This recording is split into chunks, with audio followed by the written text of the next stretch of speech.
And we are nearly 2 years removed from the start of the Occupy Wall Street movement, highlighting unpunished crimes on Wall Street and the problem of wealth inequality in the United States. A new study by economists Emmanuel Saez and Thomas Piketty shows that the Occupy movement and its message are still very relevant to today.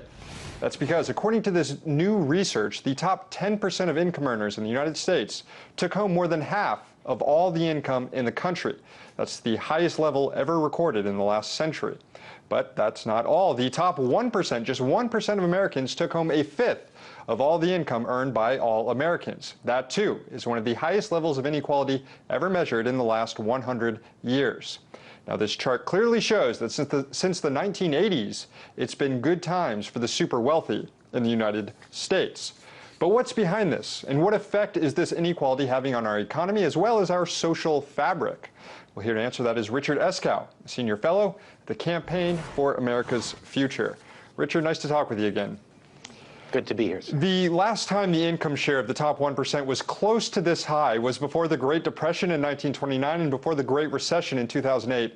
Should that be a warning sign? And what is it about too much wealth concentrated at the top that drives economic crises?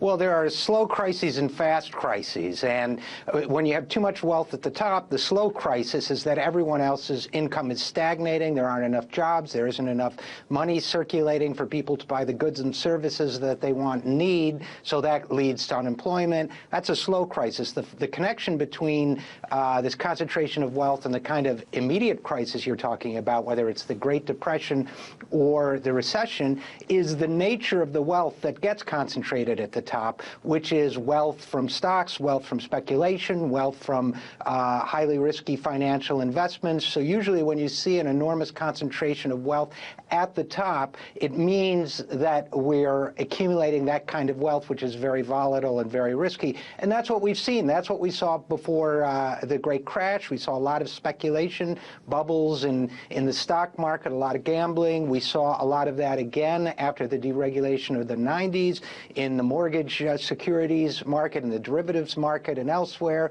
And what this is telling us now, when we see this accumulation happening again, two things. One is we didn't rescue the economy. We created a recovery for the rich and a recession for the rest. That's number one. And number two is because we did it that way, because we emphasized that kind of growth in wealth, not only are the 99% suffering, but we're going back to a risky, market-based, volatile economy. Right. And as you pointed out, I mean, since the recession, a lot of the top 1% are doing just fine now, if not doing better. Yet, with each new job report, we hear about the creation of brand new low-wage service sector jobs for the rest of us, not high-paying jobs. And it's been remarked that this is the new American economy. Do you agree, and how does that contribute to this growing inequality that we see? Well, it's the American economy they have in mind for us. It certainly doesn't need to be the new American economy, but it's the one that a lot of people in power and a lot of people with influence and money would like to see, which is an economy of enormous wealth accumulation at the top, combined with a high unemployment, low wage service economy for the rest of us. And yet, you know, it's fascinating, Sam, because if you talk to some of these folks, they're also historically savvy enough that some of them are very frightened because they know that an economy like that is unstable and threatens social unrest and threatens political unrest. So they're basically in the mindset of let's grab everything we can out of this, what you describe as a new American economy, and if it blows up, hopefully we'll have enough to take our money and perhaps our lives somewhere else. Now, this is all happening under, we're 5 years into the presidency of Barack Obama. He's floated the idea of cutting Social Security. He's raising the retirement age on Medicare.